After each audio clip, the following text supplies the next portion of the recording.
We used one of Gapminder Labs, Gapminder USA. This lab compares each of the 50 states. Each region of the United States is given its own color, described by the legend in the upper right-hand corner. We identified a positive correlation between a state's high school graduation rate and the average salary of a worker in that state. Since a person's level of education directly affects their career choice and therefore their salary, we decided that high school graduation rate is the explanatory variable. The average salary is the response variable. Therefore, graduation rate is on the x-axis and average salary is on the y-axis. In the South, there are clear regional differences in both education and economics. For example, the South tends to have a lower quality of high school education than, say, the Midwest or Northeast.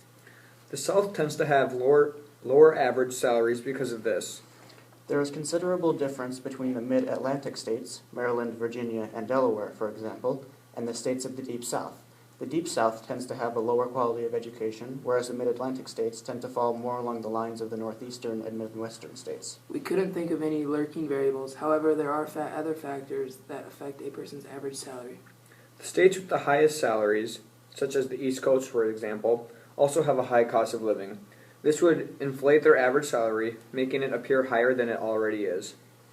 A state's average income may also affect its graduation rates. States that have more money to invest a lot in education, such as Minnesota, will have a better education system.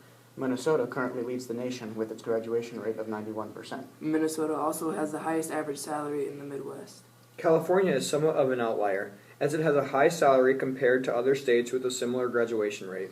One reason may be that California, although it has a right-skewed average salary due to Silicon Valley, has a relatively low level of investment in its education. Another reason may be due to California's large number of immigrant workers.